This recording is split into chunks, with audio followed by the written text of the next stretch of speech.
Welcome, folks, to this week's edition of Tech Sales Advice. I am, of course, your host, Chris White, and I am unbelievably excited about today's conversation. I always love these conversations, and I'm always excited for the guests that I have, but today's pretty special.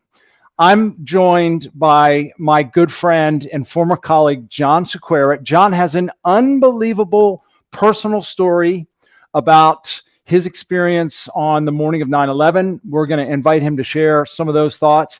He's been he's been in sales for 20 years. He's been selling to sales leaders, sales enablement leaders during that time. And he has just recently left and joined a company called BetterUp, which we're going to talk about as well. John, my friend, very good to see you, sir. Thank you for being here. How are you, my friend? You too, man. I'm great. Thanks for having me. Thanks for good to see you. And I'm fabulous. Yeah, You you are. first of all, I gotta say, and this may embarrass you a little bit, but I gotta say, you just have the warmest smile. I mean, when I see you, just like you have the most endearing, engaging smile, and I can't help but smile when I see you. Oh, dude, thank you. Happy Fourth of July, a day Yeah, late, and happy Fourth of July to anybody who may be out there listening to us. Did you have a good weekend? What'd you do this weekend, John? I did. Yeah, we had a fabulous time. We stuck around in town. We've been traveling a lot over the summer, and so this was our be in town weekend. So we hung out at the pool. We did a cookout. I did a house project with my two little hands. Love it. Built a window seat, and we actually have as a company at BetterUp, we have the week off for Fourth of Nice. July. So my family and I are going to head down to the coast and go sailing and spend a few days down on the water. Fabulous. Well, that's Yeah. that's great. So, John, there's a number of things I'm excited to talk to you about. I am going to in a minute. I'll invite you to share your personal story from 9/11. Yeah. I do want to talk about sales, some of the lessons you've learned in sales, some of the lessons you've learned talking to sales leaders and sales professionals over the years. Do you mind just taking a minute and sort of introducing yourself professionally before we get into your personal story? Yeah. So my name is John Cerqueira. I have spent the majority of my career in sales, as you mentioned. I started out with a small telecom company right out of undergrad, and met the founder of the company we know each other from, ASLAN. So I met Tom Stanfill back in 2001. We worked together for a while in sales training. I was effectively an SDR, hitting the phones in 2002, going to Yahoo to just find that companies existed and calling the 800 number and trying to vie for consulting contracts. Old Um, school, man. Old oh school man, cold calling. it was smiling and dialing, and nobody at the time, to my recollection, cared about the warm smile that you speak to.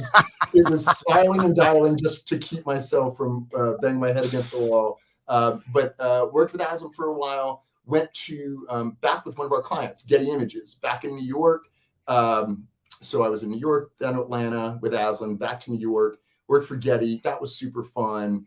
And then decided that I wanted to round out my skills. Went to business school. Moved back to North Carolina, went to the University of North Carolina for graduate school, spent a short stint in real estate development. Interesting. I wanted to build cities. I wanted Yeah. to create places for people to interact. So spent a little bit of time in real estate development until 2008, or August of 2008. Hmm. That was a job I had for 3 months, and we all got laid off, which is awesome. And in between that time, I decided that I had amassed enough experience where I reached back out to Tom Stanfill at Aslan and said, "Hey, I know I was an SDR just hitting the phones, but I've been around the block a little bit. Yeah. Maybe I could be a consultant." And so I came back to Aslan, and I was first I thought I was going to do consulting for real estate developers, and I wanted Aslan to bill me out. And he said, I don't want to bill you out. I just want you to come back to work." So I Yeah. did, and that was great. We had a fun career for a while there. Took a short stint, went to a fintech startup Hmm. as the vice president of sales effectiveness. and then went back to ASLAN back in 2000, late 16, late 17, and have been there since up until the last 2 months where I've been at BetterUp. And so my role has been selling, selling and consulting. So, find the deals, establish the connection and the use case. We would sell it. And then a lot of times I would either manage the project or I would actively serve the project. So I did a lot of sales training, management coaching, and what now we're at now I'm at BetterUp doing effectively. I'm an account manager. We get companies with relationships with the organization, and we're here to make sure that they get the most out of the platform and the service, and make sure that we're making everybody happy. So that's where I've been along the line. I've had some stints in keynote speaking. We'll talk about my experience in 9/11, but that came with a fair bit of kind of tangential opportunities to serve, speaking to companies, to things like first responders or nonprofits, and so it's been an interesting ride. I'm telling you, I do think that you're the first person, to the best of my knowledge, you're the first person that I've ever talked to, certainly on this show, who's been on the Oprah show. So we're going to talk about that. So let's go there. So obviously this weekend, we here in the United States, we celebrated Independence Day. And on Independence Day, we can't help but think of all the heroes through the history of this country who have served in the country. And by from the perspective of many, you are considered a hero for what you did on the morning of 9/11. Do you care to share that story, sir? Very, very kind of you, friend. Sure. So I finished college in May of 2001 at NC State University. I live here in Raleigh, North Carolina. After my travels, but am I supposed to say "Go Pack" right there? Yeah, I mean, I wouldn't hate it. I wouldn't hate it. But I finished up in May of 2001. I'd always wanted to move to New York. I'm originally from Northern New Jersey. Loved going to the city for Christmases and games and Broadway shows and such. And so I took really the first job that would have me in New York, and it was on the 81st floor of Tower 1 of the World Trade Center. So I graduate in May, move up in June, and the morning of September 11th, I'm in the building on the 81st floor. Some coworkers of mine and I were in the bathroom getting ready for the day, and that's when the first plane hit our building about 10 floors above where we were. So we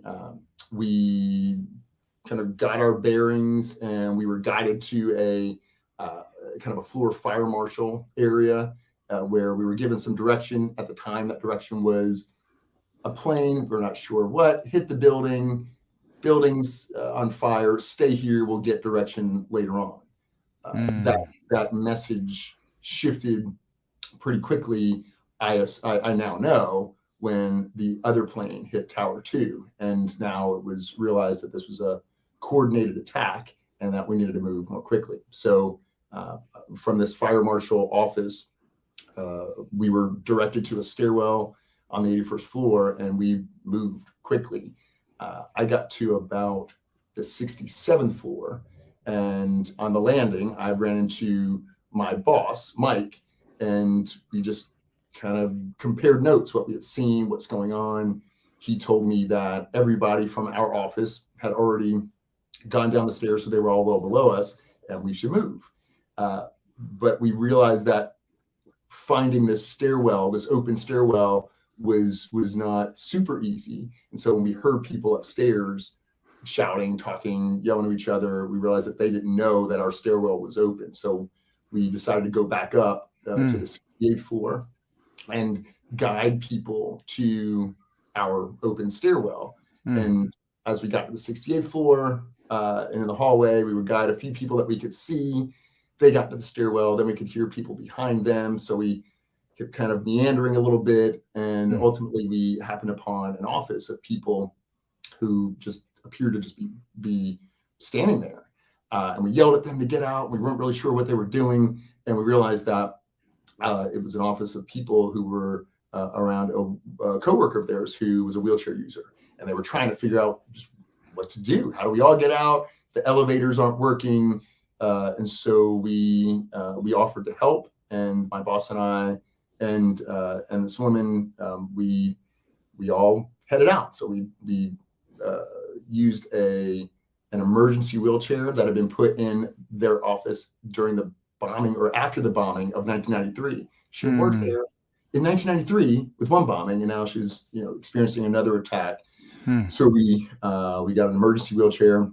We all arranged to get her in there, and then my boss and I happened down the stairs, and we ultimately, after passing firefighters heading up, triage areas, we escaped from our building roughly 5 minutes before it collapsed, and we put her in an ambulance, put the woman in an ambulance, and then we just moved on. And then the building started collapsing seemingly on top of us. So Mike and I ran north, ran uptown along the West Side Highway, and there's footage remarkably captured of us both running, away from this dust cloud, this debris cloud, and we realized we couldn't outrun it. So he jumped under a fire truck, and I jumped behind some van, and the debris just kind of enveloped us. And for a while, I was fairly certain I was dying or dead. There was the debris was so thick, I couldn't even close my mouth. I was huffing and puffing from running, and so my mouth was open, and what the debris was in my mouth was so dense that I couldn't really close. So I thought, I think this is it. As that dust kind of settled, I realized that I could start hearing other noises. The first thing I remember was there are whistles attached to a first responder for when they're down, and that whistle goes off if they haven't moved for a while. So I heard a bunch of those whistles, and then started seeing that the dust was clearing, and I could see a little bit through kind of dust-caked eyes, and finally found Mike, and we made our way from where we were to what was now the border of what was being called Ground Zero. And so that was on Canal Street, and it looked like, if you remember any of the Ghostbusters movies, where there's a crowd of people behind the construction horses with the police, etching on it, and everybody's just kind of clamoring to get on, and the police are pushing back. That's what it was. We were in kind of no man's land and had to kind of get to base. And so we got to that perimeter, and immediately first responders started giving us aid and flushing our eyes, giving us solutions to expel what we had ingested, and of course there was just chaos and a bunch of reporters asking questions about what we had seen, and this is how the story kind of took hold. Is when we put the woman, her name's Tina, put her in an ambulance, we were separated. So we just asked reporters, hey, we don't want to tell you the whole story. We've got to get to safety. But here's what happened.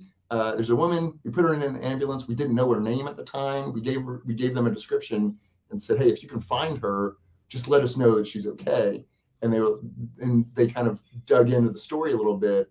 And I guess, in between that time and later on in the afternoon, that story kind of snowballed into one of the many, what hope providing examples, anecdotes that everybody, the media, politicians, just the collective consciousness was trying to find something good in the face of this just unbelievable tragedy. And so we were one of those. And so the next morning in USA Today, in the money section, was an article, and it was our story that we had given to, I guess, a reporter on Mike's cell phone. I thought we were talking to a friend of his.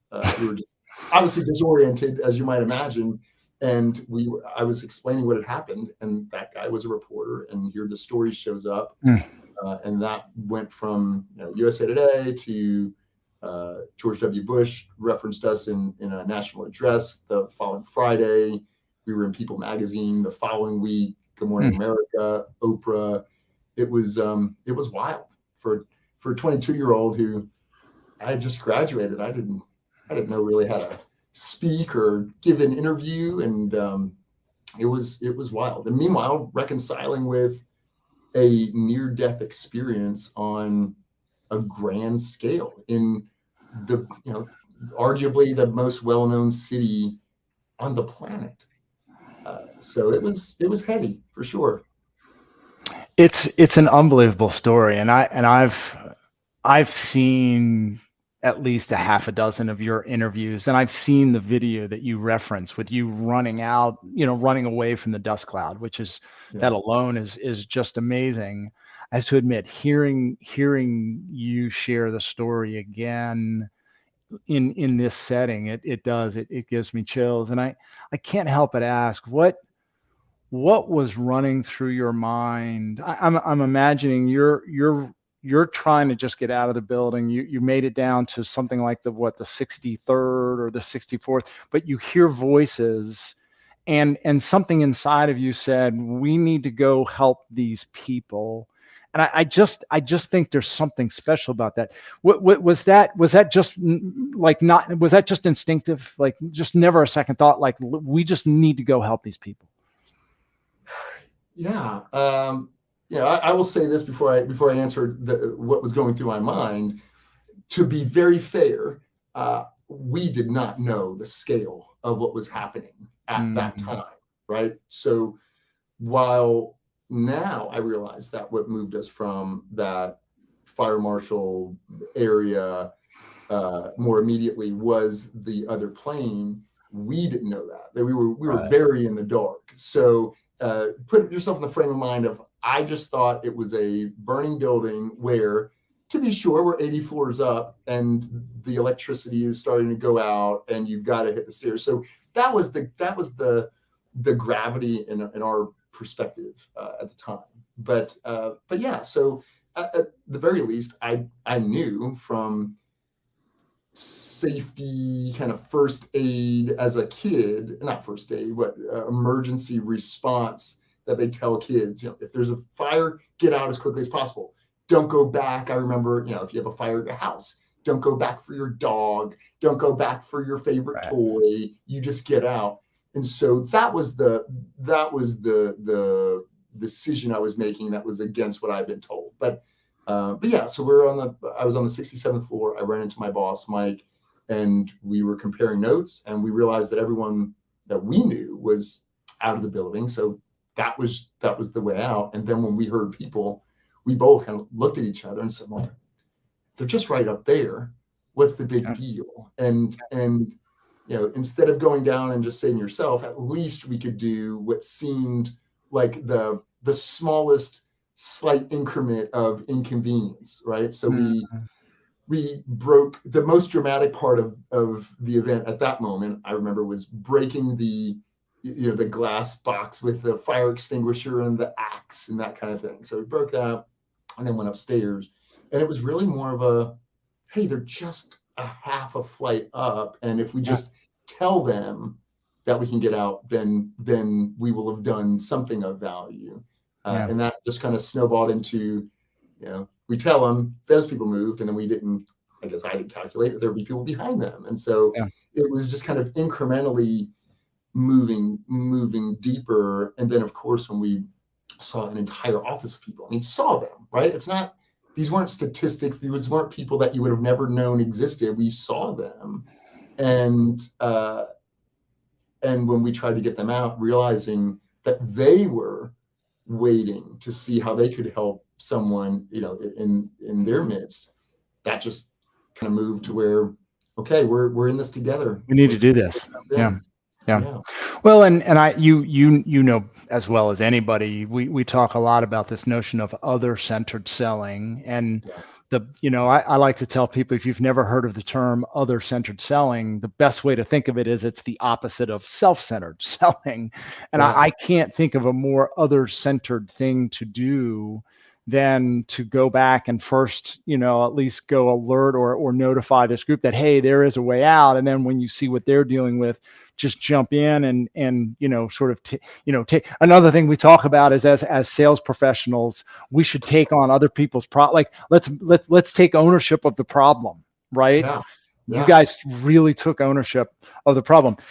You know, at what how long do you think it took you to sort of finally get your head, and maybe you still are sort of getting your head around, what happened that day, and how that has sort of, you know, changed, your adult life, both personally and professionally.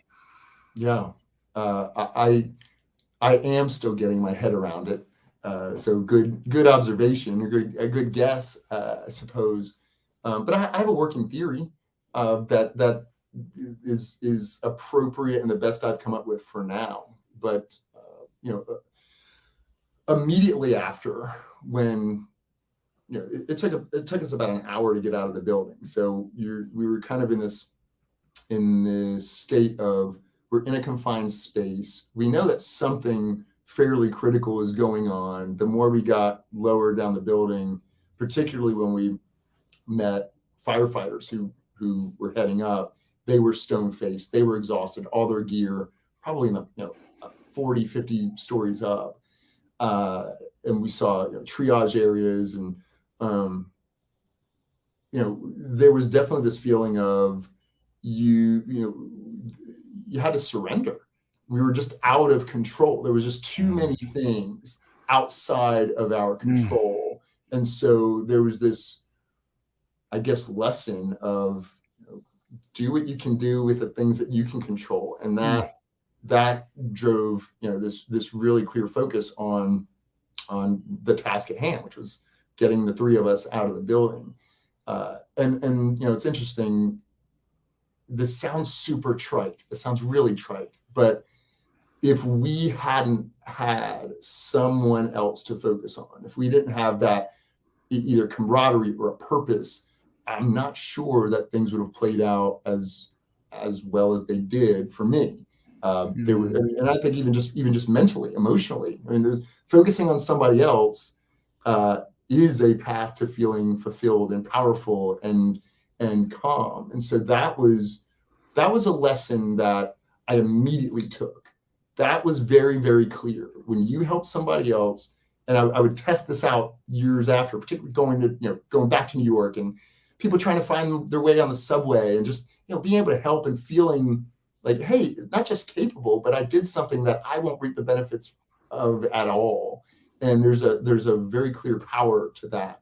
But when I emerged from the dust at 22 years old, thinking that I had kind of flown too close to the sun, but going to New York and living in Manhattan, working on the top of the World Trade Center, I thought I was definitely little fish in big pond, but I was feeling bigger and bigger by the day. And that morning, none of the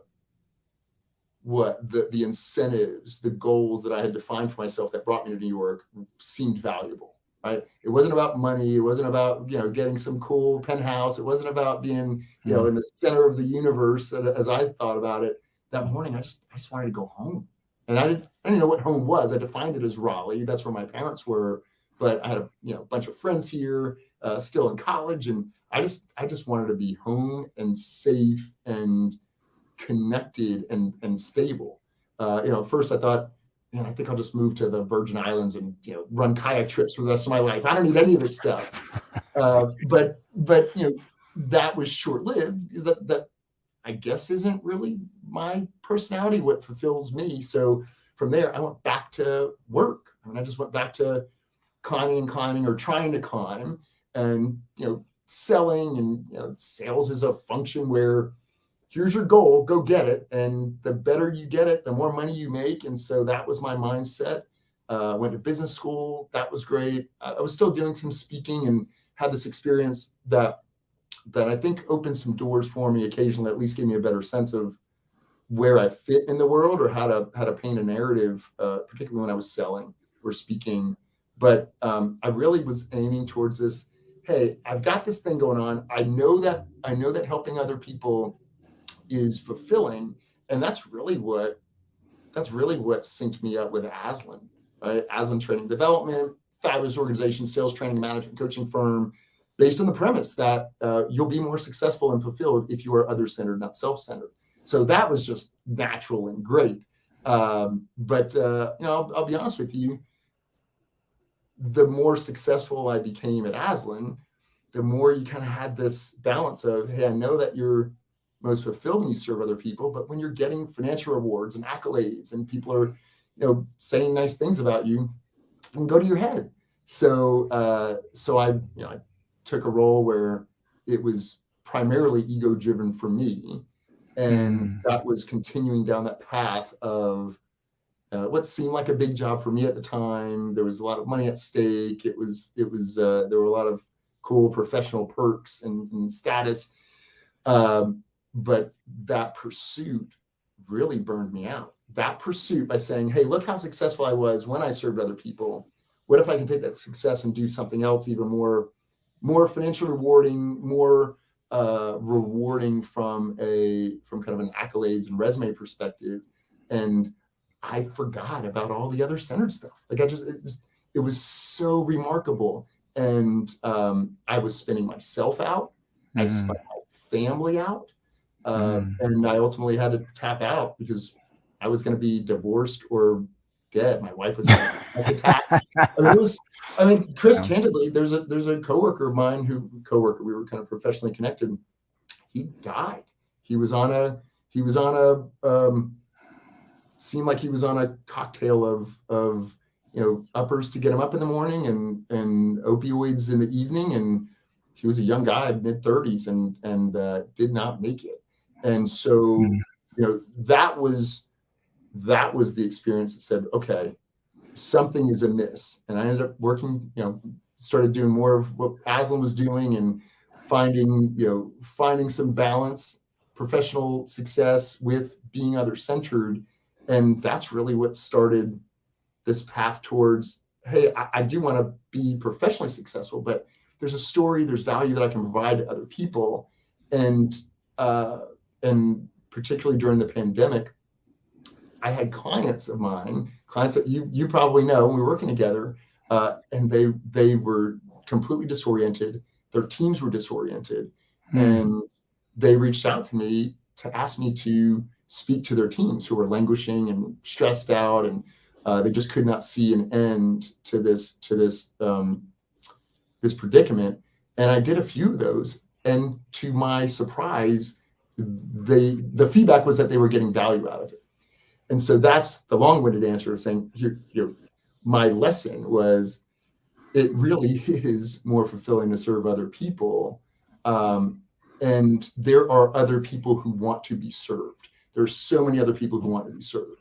And my experience, not just in the towers, but my experience not really knowing how to apply being other-centered, or Fred Kaufman has a book, Conscious Business, just being conscious, thinking about service to someone other than yourselves. I didn't really have a playbook to do that.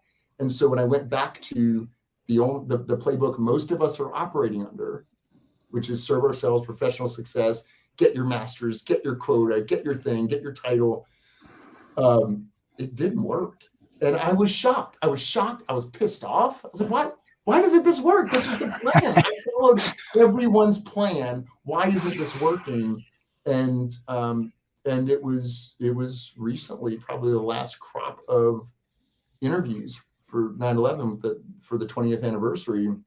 And after doing some speaking with some of my clients, I was fortunate enough, based on the producers who were asking me to do interviews, to be able to massage the way they came out to be less about me, the circumstances and the story, but to push the camera of what I had learned, not just that day, but since, to other people who during COVID and political division and racial injustice and income inequality and geopolitical conflict just could really benefit from this message of being conscious, service to others, getting your mental fitness in check.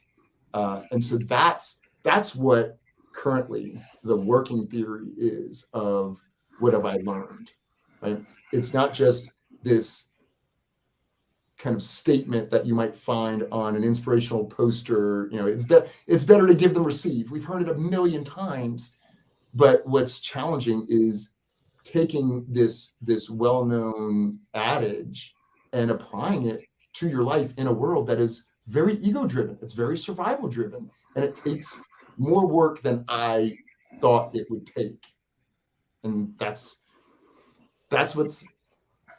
what I am doing my absolute best to use as a focus going forward. So many lessons to be learned in what you just shared, John. I'm so touched and inspired by so many of your words. I think the thing that came to mind the most as you were talking, and you're right. I mean, one of the things that we like to talk about in the programs that we run is we are most fulfilled when serving other people. But for anybody who might be listening, and by the way, folks, we never know how many folks are out there live. So if you are with us live and you care to say hello, ask John or myself a question, please feel free to do so. But John, if there's anybody out there listening now or anybody listening to the recording who's maybe, either they're struggling with their current job situation, maybe they're struggling in their career, or they're sort of feeling like they don't know what's next, or they've hit a wall. Sort of the one takeaway, I think, is think not about what you can do for yourself to make yourself more fulfilled. Think about where and how can you serve more based on your skills, based on your talents, based on the gifts that you have and can give. Because if you can crack that nut, the rest takes care of itself. Is really what I hear you saying, right? It's effectively what I'm saying. But when I hear you say it that way, I'm very aware that it takes a ton of faith and trust and rewiring what our natural inclination is. Our natural inclination by evolution is, Darwinian, that theory is we are here to drive to compete, survive, and reproduce. That is what all of our mechanisms, including stress, right? Including the stress that happens when you feel like you're not going to hit your quota or you get a new project on you. Like that stress is a fight or flight response. And it works to keep the vessel that carries our soul intact. But beyond keeping it intact and keeping our body healthy and allowing us to reproduce, at some level, at some threshold, it becomes counterproductive, and it's not healthy for certainly other people around us, and it's not even healthy for us. The more we amass, if we're focused on amassing, the more stressed out we feel about not having enough. It just becomes a cycle, and it's just bananas. So yes, we are most fulfilled when we'll serve other people, but it's not easy. It's a constant exercise in being aware of what your natural tendencies are and having some practices that help recalibrate you, not just on a daily kind of maintenance schedule, but practices that catch you when you're starting to feel like you're reacting versus responding. Yeah. Well, and we applied to sales, I think it's that much more true, right? Yeah. I mean, first of all, sales is competitive. We want to win, right? We want to close. We want to hit our numbers. And as a sales professional, we are, as I like to say, guilty until proven innocent, right? Yeah. Because we're naturally distrusted, because as Tom likes to say, everything that we say is tied to a commission, right? That's right. So what have you learned in your career as a sales professional now? And obviously we talk a lot about this in some of the programs that we run, but what are some of the things specifically for you that you either do or practice, or at least, try to develop, so that you can sort of maintain that healthy balance, right? Because we do need to care for our families, right? We do need to serve as a spouse, as a parent, right? But we also need to serve, in our the clients, the customers, the people that we're working with. What have you done to help maintain that balance? Yeah. I would put it in kind of two categories of prioritization and then motive. So there's let's go to the kind of the responsibility you have to your family. You need to produce. This is very similar to what our evolution has driven us to do. We need to survive. We need to survive, thrive, reproduce, and with that comes the responsibility to provide for others around you. In your closest tribe, which is your family. So there is merit to making sure that all those needs are intact, basic and maybe just ahead. And so that becomes an exercise in prioritization. I have this degree of energy, amount of time to use it, a finite amount of time in a day, in a week, in a year. And so I should make choices that at least serve the responsibilities that I have. So that's what drives you to take a job that pays you a certain amount of money. Takes a job that is a good fit for your skill set and your satisfaction. Because gosh, if I'm making a lot of money but it's not a fit and I'm burning myself out, I'm not showing up kind of emotionally, mentally for the people that I care about. So that becomes prioritization, the balance, calculating. But then once you've set that calculation, then it becomes an exercise of motive, right? Motive is, who am I doing this for? Is it for me at the expense of others? Is it for me with zero regard to others? Or is it to kind of build up the greater good and to make you feel fulfilled? And so I'll use an example of a sales interaction. The reason I'm involved in a sales interaction or a client engagement is certainly because there's a calculation that says, if I do this thing, this reward will be such, and that will allow me to live and sustain a lifestyle for myself and my family and others, right? Charitable giving. But when I'm in that engagement, when I'm preparing for that engagement, there is a conscious rewiring that has to happen to say, I know that calculating myself to be here is for me and the people immediately around me. But if I'm going to be successful here, I need to forget about what I get out of it. Right? What I get out of it brought me here, but what I get out of it isn't going to make this conversation valuable and successful. So that's the rewiring of moving from service to self to service to others. And it's a mindset, but the mindset drives your behaviors, right? So if I'm out for someone else, let's say it's a client interaction, you're with a stakeholder, you're maybe even kicking off an engagement. If I'm asking questions to figure out how to make this engagement go successful for me, or how to find a way to upsell or cross-sell or keep the client on, on the project, people sense that. And you start, when you're trying to calculate something out of, for yourself that seems at the expense of someone else, you're effectively lying. And it's hard to keep a lie straight. You're not as powerful. You're not able to use your gifts if you're trying to navigate this set of landmines that you laid out for yourself in your manipulation maze. But if I'm truly out to serve someone else, not only can they feel like the tone, right?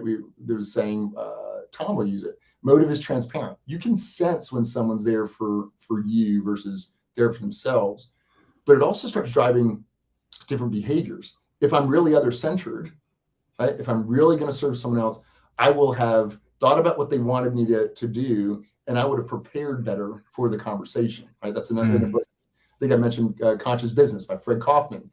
Conscious business is the exercise of doing what's right, not because you're Mother Teresa, but because it's just better for everybody, right? And so if I'm being conscious, I am preparing better for the presentation.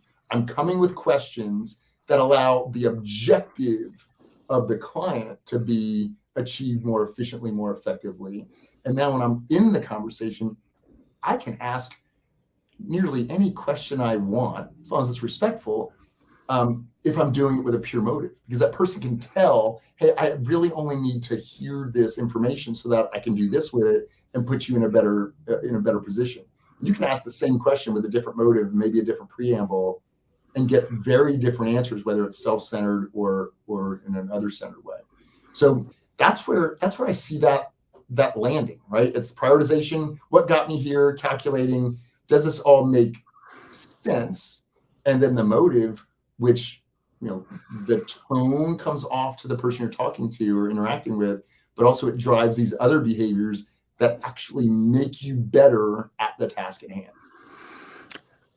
I'm so inspired when I hear you say what got me here is not what is going to help me get there, right? Yeah. I mean, I love the image, and you're right. Prioritization, and we have to ask ourselves, who's really the priority? What's the priority, right? And then motivation. We can't fake this stuff, right? Either you sincerely want to do what's in the best interest of your prospects, your customers, your clients, really the people you're working with, period, or not. And if you're not, like, if you don't really believe it, then you could try to fake it, but they're going to see through that, right? And if you sincerely are, but you have to remind yourself, right? I mean, that's the thing, is like we have to constantly, you use the term conscious rewiring. I even wrote it down. You're right. I mean, we just sort of have to consciously rewire everything, because if we forget, we just will naturally default back to self, right? So always. I mean, I just, and it's funny. As you were talking, I was thinking, and this is an idea that I've been sort of kicking around recently, is that I think whenever we enter really any meeting, certainly any sales conversation, even when I run a workshop, heck, even when I do a session like this, absolutely, I have self-centered objectives and I have other-centered objectives. And I think some people probably aren't comfortable with that idea of self-centered objectives. Like, who are you calling self-centered, Chris? Right? Yeah. But if I'm fully honest, let's take this conversation, for example, right? My self-centered objective would be, people think this is a great show and they want to sign up and they want to, right? But the other-centered objective is for anyone out there to take away one thing that will make their day better, that will help them consider their job a little bit differently, maybe approach a sales meeting slightly differently, right? Yeah. Like, if there's one person that takes one thing away from this conversation, then mission accomplished, right? And so I think the more we consider, what are my self-centered objectives going into this meeting, and what are the other-centered objectives going into this meeting, and how do I balance them? I think that makes us more effective. I really do. Absolutely. And to add to that, Chris, not only will you be effective, you'll be more fulfilled. Right? It's remarkable as we talk about this concept of being other-centered, being the path to you being more powerful and ultimately more successful. It's interesting. It brings up a few concepts from a book from Sean Acor called The Happiness Advantage. And this is a book that's laid out the science behind these things that we've been talking about that have been philosophies for thousands of years. And first, the book is based on this idea that mental health in society, Western society, has been a function of getting everybody back to the average, right? We intervene when people are having, they're in crisis, and the role of psychology therapy is to get them back to the average. Problem is, the average isn't that great. right? The average of the masses working under whatever our modern day version of fluorescent lights and working for the weekend, that isn't super cool. And so how do we up level? And so in this book, it lays out a lot of first it lays out this flipped equation, right? Flipping the equation that if I get the thing that I wanted, then I'll be happy, which very rarely, if ever, happens. And if you are happy because you get the goal you want, that happiness is short-lived because you will just set up another goal. And the goal you want is never as good as you think it's going to be. So that if I get the thing, then I'll be happy model is flawed. What's reality, and science will prove this time and time again, is that if your mindset is already happy and positive and open, right? Open and service to others, really, in other words, not in this book, driven by love, right? You will be more successful.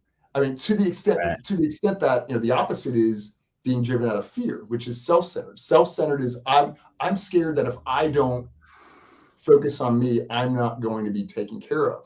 And so this fear piece actually puts you in this downward spiral. You might get what you wanted immediately, but it's not sustainable, right? And so if we focus first on our mindset of being positive, being using trite term, being happy in our interactions, which is, hey, everybody come together. It is love. It is unity. You will be more successful. And even to the extent of physiological responses, there are studies where two groups of people are put in roles where one group is just kind of a control group. The other group has been primed with to have a positive stimuli, put themselves in a positive mindset. When tested, when shown images and sounds and other stimuli, the people who are in a positive mindset actually see more things. Wow. When I say see more things, I mean, physically their field of vision expands. And this is offsetting, a fear response of, if there's a saber-toothed tiger, I've got to focus on what that thing is and my quickest path out of it. And so fear literally makes our vision more narrow, but a positive mindset makes us see more things, which means we become more creative. We see different connections and we become a better version of ourselves. So powerful. What was the name of that book again? The Happiness Advantage. Happiness Advantage. All right. And the other one is Conscious Business? That's right. Yes. Okay. Happiness Advantage and Conscious Business. Yeah. All right. Conscious Business is Fred Kaufman. The Happiness Advantage is Sean Accor. Okay. I'm checking those out. Oh, I think I follow Sean Accor. I've looked. He's really good. He's really good. He's so great. Yeah, by the way, full disclosure, he's they're on they're in our BetterUp sphere, right? So their research is feeding a lot of what BetterUp is doing. Well, I'm glad you mentioned that because I want to transition to that, folks. I do want to just push our own pause button. I'm talking to John Cerqueira, former colleague of mine with ASLAN Training and Development. He's now with BetterUp, and we're going to talk about that in a moment. We've been talking a lot about other-centered, so I also want to make a plug for Tom Stanfield's book, Unreceptive. If you're at all inclined or inspired by any of these ideas around this notion of other-centered, that is really an ASLAN Training and Development trademark. And Tom, who is the co-founder and CEO, wrote a book that really highlights a lot of these concepts. So let's give a shout out for Tom as well.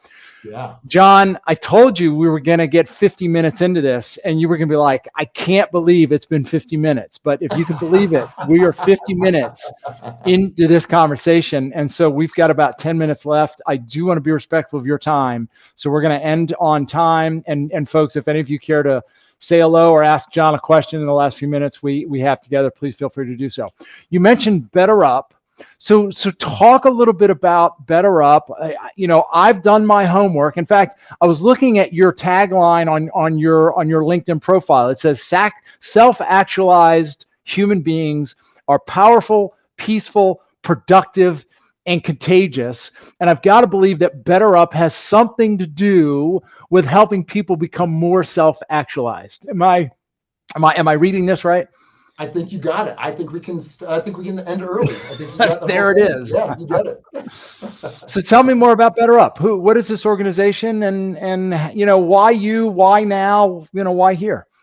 Yeah. So BetterUp is a human transformation platform that at least the majority of their time is spent working with individuals at companies who, again, or at companies who have seen the link between, mental fitness and inspiring behaviors of their people with successful objectives, right? Successful, outcomes. And so, BetterUp is a whole platform where at its inception, it was a coaching company, one-to-one coaching, not just for your career, but anything from hey, I have stress at work, but I also have stress at home, and how do I get not just to baseline, but how do I really thrive?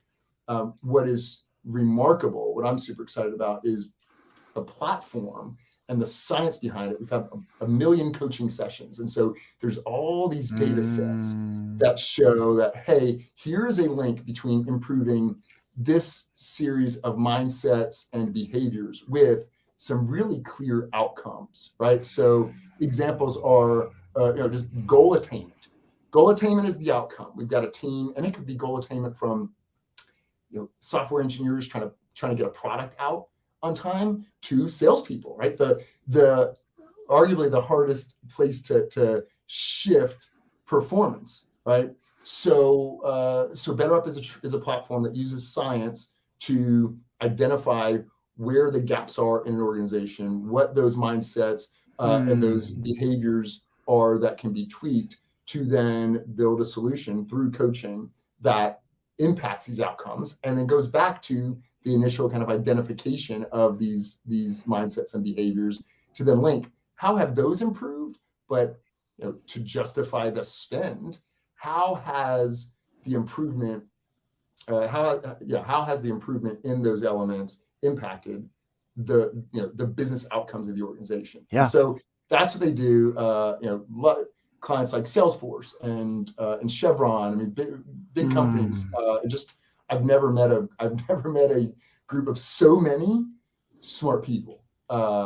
So that's what BetterUp is. The company started by Alexei Robichaud. He was a young up and comer, young executive, burnt out. Was trying to find avenues between therapy and coaching to get him to feel like he was thriving, and there just wasn't anything appropriate. And he thought, gosh, there are other people that are probably struggling with this and want to be matched with a coach. We have 3,500 coaches that on the platform, you just pick them based on the time they're available, and now you get a coaching session, oftentimes on demand. And so taking out that gap of how do I find a therapist, how do I find a coach, but just going directly to it, and then having some clear direction of, hey, where am I and what am I trying to improve? And let's see if it's actually worked. Yeah. So that's what BetterUp is.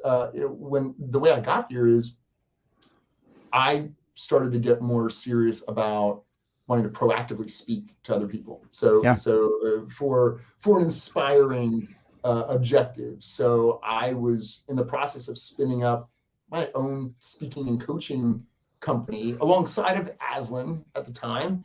And I had a website and some reels, and I reached out to a friend who works at BetterUp because I saw her posting a lot about corporate mental health and a lot of things that I was doing with my clients on a reactive basis. And I thought, maybe we could share leads, or maybe they could bill me out, or maybe there was some strategic partnership. And the more I learned about the company, the more we both kind of landed on that it might be a good fit. Because what I was missing, what I remember missing was, it really was the barrier to me feeling like I could be of value to other people. I was going to speak based on my perspective and books I've read. But when I say books I've read, I mean like the Tao Te Ching, like old, like more philosophy pieces. But I was missing the science, and so I reached out to a friend of mine who's in psychology with the state of Virginia, And I just asked her, is there any scientific backing for the things that I know to be true? And I'm not a research guy. I was a business major, marketing, French. I'm not a researcher. And she said, yeah, there is. I'm not sure how to point you to it. And you can bring it up in the slides. But then when I happened on BetterUp, it said, not only is there a wealth of theory and philosophy that backs what I believe, but they have evidence based on their interactions, based on 1 million coaching interactions, and the data sets that they're shifting and through AI, kind of sparsing out and continuously developing with our in-house kind of research boards. So we have research incubators internally that are doing research on us as employees, our clients, outside of that relationship. And I'm like, wait a second. So this solves the problem that I was scared of. I knew I was going to face it if I reached out to someone and said, hey, this is what I want to speak on. And they would say, yeah, that's great to inspire people. And that might be a good rah-rah motivational speaker, but I'm not sure if it'll move the needle. And candidly, I didn't know how I would respond to that, but I thought I'd cross that bridge when I got to it. Right. Enter in BetterUp, and there is science and platform and AI and ongoing development and research abound. And I'm like, I think this is a phenomenal marriage to. Sounds like a perfect fit. Yeah. It's awesome. Well, I mean, what I hear is your experience, your enthusiasm, your energy, your perspectives, plus the platform and all the data and the science behind it and some of the theory. I mean, that's a perfect match. And I'm inspired to ask. Now, you mentioned big companies like Salesforce and Chevron. Would little small solopreneur companies like me benefit from BetterUp? I mean, you know the answer to that. What do you think? The answer, not just self-serving, but is absolutely. And we work with large enterprise to SMB to individuals. You can click on it and you can sign up and get an individual access for coaches there. Yeah. Well, I'm going to take a look, John, and I'm going to encourage anybody who may be listening to check it out as well. I'm a little surprised that we didn't have any comments, but I know sometimes the connection between LinkedIn and StreamYard doesn't like sometimes the comments don't work. So I'm concerned that maybe that was the case. But nonetheless, John, it has been an absolute delight, sir. I usually have a little bit of a lightning round that I go through at the end, but we've used up pretty much all our time. I do have one final question for you, and this is actually one that's near and dear to my heart for a reason I won't necessarily share, although it's probably somewhat obvious. I think there's a lot of people in their mid-20s who are struggling a little bit. We've been in COVID, and a lot of them are working from home, and they don't have that social environment that you and I had, in our 20s in the working environment. And there's so, there are so many reasons to feel down, to be stressed. What advice would you have for, let's say, a 25-year-old, man or woman who is, a few years out of college, maybe struggling a little bit to try to, sort of find themselves and sort of figure out what direction they want to go in their career? What advice would you have for them? Man, I think I have so much advice based on the use case, based on what they're going through. But two things that really pop out for me is, if we believe that service to others is the path to fulfillment, is the path to us feeling open and more powerful, pursue that. And the two best ways I've seen to make that happen are to arrange a meditation practice. And it doesn't have to be the type of meditation that people might think of on TV, where you have to go to a yoga studio and sit cross-legged. It could just be time to just watch your breath and opt out of the constant stimuli and pressures. And these are external stimuli and your thinking mind stimuli. right? Find some time to just empty your mind for a second.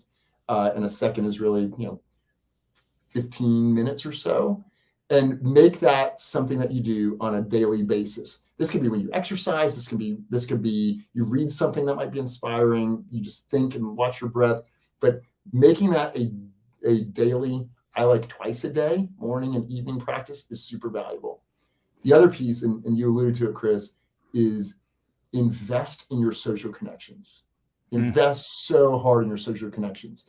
That is something that I think we intuitively believe and understand, but there's palm research that says people under the same level of stressful conditions, who have an extended network of people, not just around them, but that they invest in, invest in loving and being, serving others, that drives a level of emotional regulation, drives a level of optimism that doesn't exist when you are sometimes driven by COVID, driven by travel, driven by work from home, physically isolated. And so investing in whatever you can to your social network. So powerful. Great words. John, I cannot thank you enough, my friend. It has been an absolute delight. Folks, check out John on LinkedIn. I'm sure he will welcome any of you if you care to connect with him. Go to BetterUp and check out BetterUp. Google John and hear more of his story and see some of the interviews he's done. John, any closing words from you, my friend? And just thank you for having me. You said thank you. I said you're welcome, and also thank you. And just be well. Yeah, very, very well said. John, I can't believe it took me so long to get you on this program. You are going to be invited back if you care to join. Good luck in this new venture. Folks, for those of you who tuned in, thanks so much for joining us. John, hang around just for a minute. I'm going to give you your parting gift. Folks, if you care to follow these, be sure to follow #TechSalesAdvice. Until next time, be well. Thanks all.